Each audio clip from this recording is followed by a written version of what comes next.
여러분 안녕하십니까. 광주 출신의 전향우파 논객인 주동식 호남 대한포럼 공동대표가 한동훈은 정치를 통해 집단이 아니라 자기 개인의 이해관계를 구현하는 자이고 좌파에 대한 패배의식을 갖고 좌파의 정당성을 우선시하는 자라면서 한동훈을 쫓아내지 않으면 우파는 새로 시작할 수가 없다고 강조했습니다.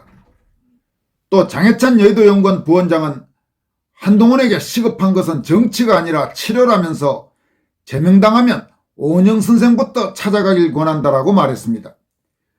이런 소식들과 함께 부장판사 출신인 황인호 변호사가 최근 법원에서 부쩍 눈에 띄고 있는 소위 판사 독재에 대해 따끔하게 일침을 가한 내용과 이동재 전 채널A 기자가 밝힌 김어준 재판 관련 내용도 소개해드리도록 하겠습니다.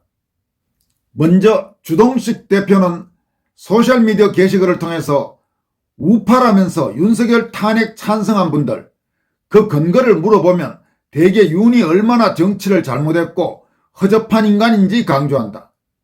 나도 대부분 동의한다.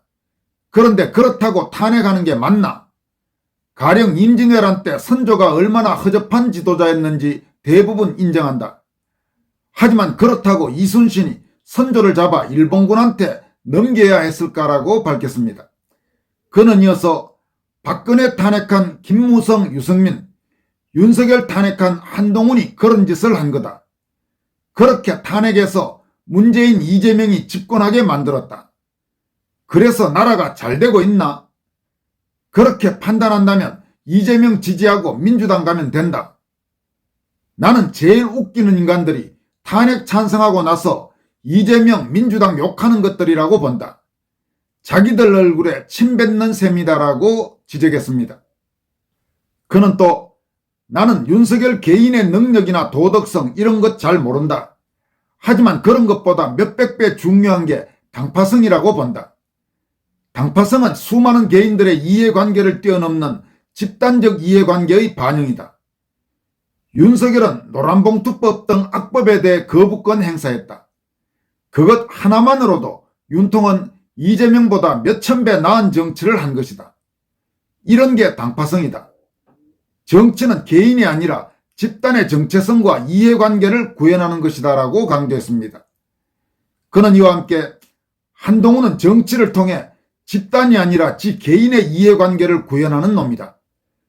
그리고 우파의 고질인 좌파에 대한 패배의식을 갖고 본질적으로 좌파의 정당성을 우선시하는 놈이다. 87 체제의 사생아들이고 그 사생아들의 적자다. 한동훈 주위에 모인 놈들이 다 그렇다. 한동훈을 쫓아내지 않으면 우파는 새로 시작할 수 없다. 아쉬운 것은 단계 따위 명분으로 한동훈을 쫓아내려 한다는 것이다. 탄핵으로 이재명에게 정권을 넘긴 이적 행위가 그 명분이어야 한다고 말했습니다.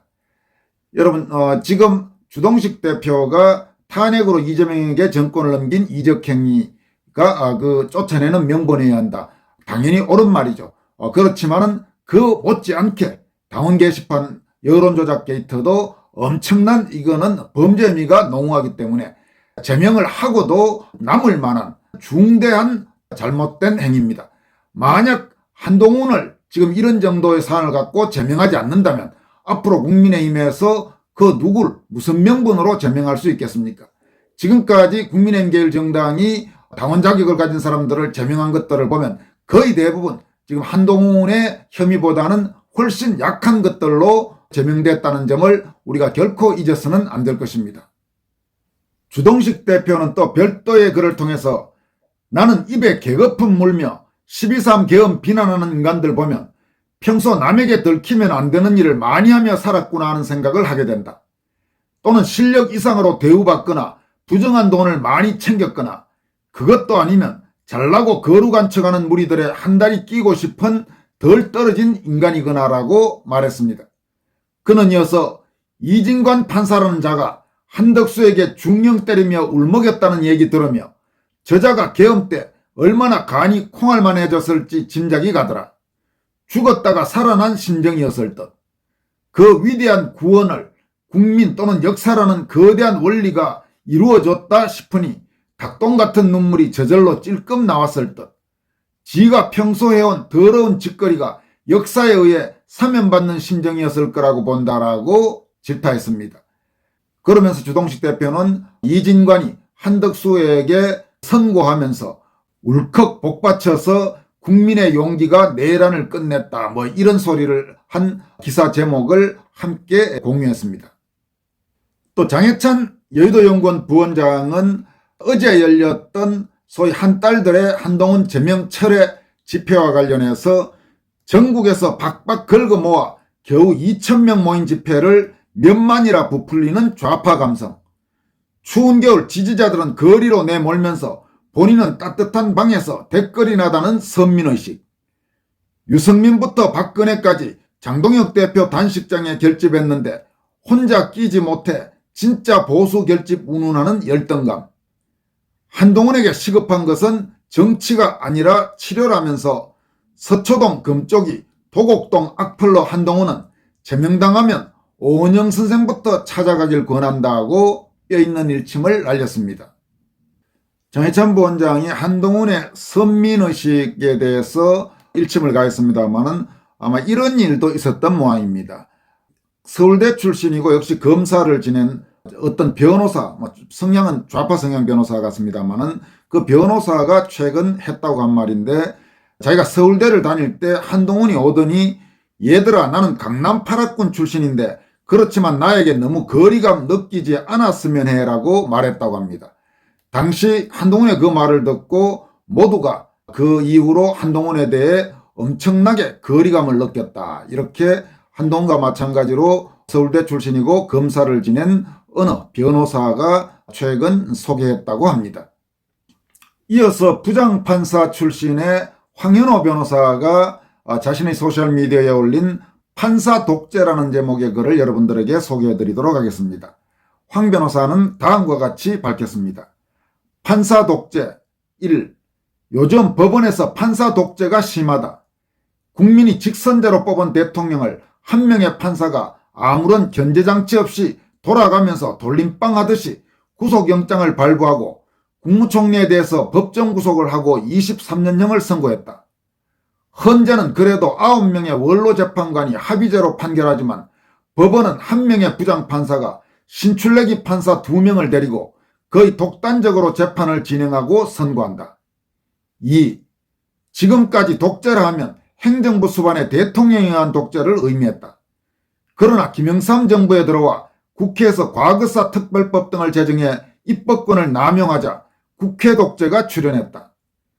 그 후 청문회, 특검, 국정조사, 국정감사 등이 강화되면서 국회 독재가 심화되었다. 3. 국회 독재는 결국 사법 독재와 결부되었다.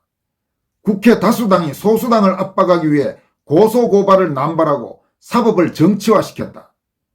사법부에는 우리법연구회, 국제인권법연구회 등 정치판사들이 세력을 확장해 나갔다. 이들은 판결이 곧 정치라며 재판을 정치의 관점에서 바라보았다. 법치보다는 여론의 눈치를 보고 판결하는 판사 독재의 길로 갔다. 4. 판사 독재의 절정은 2017년 3월 10일 박근혜 대통령 탄핵이었다. 그 뒤 문재인 정부에서 박근혜 이명박 대통령을 필두로 대법원장, 국정원장, 장관 등 무수한 전 정부 인사들이 구속되었다. 이들의 사법 처리 과정에서 기존의 법치는 소멸되고 경제공동체, 사법거래, 국정농단, 블랙리스트, 직권남용 등 애매한 잣대로 처벌했다. 5. 두 전직 대통령에 대한 재판 등 대부분은 유죄로 확정되었지만 양승태 전 대법원장 등 사건은 보석이 허가된 채 항소심 재판은 5년 이상 현재도 진행 중이다. 6. 윤석열은 나중에 대통령이 되고 난 뒤 검찰총장 재직 시 전직 대통령을 구속한 것에 대해 사과했지만 한동훈, 이복현 등 윤석열의 참모들은 지금도 그 당시를 화양연화라며 자기 인생 최고의 시대라고 회고하고 있다. 무죄가 난 수많은 사건에 대해 사과나 반성이 없다. 7. 지금 윤석열 현직 대통령이 세계 역사상 기록이 없는 내란죄로 구속되어 지규현 부장판사의 심리로 형사재판이 진행 중이다. 조만간 내란죄 성립 여부가 판명되겠지만 주범에 대한 선고가 나기도 전에 이진관 부장판사는 한덕수 전 총리에 대해서 내란 중요 임무 종사를 인정하고 구형량 15년을 초과하는 23년형을 선고하고 법정에서 구속영장을 집행했다. 한덕수는 계엄 당일 국무회의에서 계엄을 반대한 것이 당시 공개 영상에도 나온다. 그런데 어찌 내란 중요 임무 종사죄가 인정되는가? 판사의 독재가 심각하다. 그 영향으로 일반 민사사건도 재판장 마음대로 판결하는 경향이 심해졌다. 법치는 훼손되고 민주화는 후퇴되는 광경을 보고 있다. 이렇게 강조했습니다. 오늘 마지막으로 전해드릴 소식은 이동재 전 채널A 기자, 지금은 매일신문에서 편집위원직을 맡아서 유튜브 방송을 주로 진행하고 있죠. 이동재 기자가 지난 금요일에 아마 법정에 갔던 모양입니다. 김어준이 과거 이동재 기자의 명예를 훼손한 것과 관련해서 이동재 기자가 허위사실 유포에 의한 명예훼손 혐의로 김어준을 고소해서 그에 대한 지금 재판이 진행 중인 모양인데, 그 재판에 다녀온 뒤 이동재 기자가 밝힌 내용을 소개해드리도록 하겠습니다. 이동재 기자는 벌써 6년이 다 된 김어준의 허위사실 유포 사건의 피해자이자 증인으로 출석했다. 아직도 1심 평범한 명예훼손 사건인데 공판 준비기일만 6차례 거쳤다. 괜찮다. 남자 인생은 속도가 아니라 방향이니까. 교체된 재판장께서 감사하게도 재판 말미에 바른 기회를 주셨다. 대략 기억나는 내용은 아래와 같다면서 이번에 법정에서 이동재 기자 본인이 밝힌 내용을 소개하고 있습니다. 이동재 기자는 다음과 같이 밝혔다고 전합니다. 김어준이 수백만 명의 저에 대한 허위사실을 반복 유포한 지도 6년이 다 되어갑니다. 당연히 사과와 반성 없습니다. 사과는 최소한의 용기만 있으면 됩니다. 남자라면 그냥 잘못했음 이 4마디만 박으면 됩니다. 4마디면 적어도 고소당하는 일은 피했을 겁니다. 그 정도 용기도 없나요? 한때는 쫄지마 씨바라고 하더니 쫄보처럼 보여요. 피고인은 한때 기발했던 시절도 있었으나 환갑이 다 되어가는 지금의 모습은 기자 한 명이 그리 무섭습니까? 경호원들까지 대동하고 법정에 나타나선 펜만 만지작거리고 있습니다. 쫄지 마세요. 이동재 기자는 이렇게 말한 뒤 다음과 같이 밝혔다고 합니다. 요즘 뭐 되는 것 같아도 다 부질없습니다. 여권 합당에 대해서도 목소리 크게 내던데 제가 세상과 인생을 관찰해보니 무너지는 게 순식간이더군요. 참고로 선동과 정오의 알고리즘도 조금씩 무너지고 있습니다. 저희 방송의 경우 팩트를 가장 중요시합니다. 여기서 말하는 저희 방송은 이동재 기자가 진행하는 매일신문 유튜브 방송을 말하는 것 같습니다. 이 기자는 마지막으로 다음과 같이 법정에서 강조했습니다.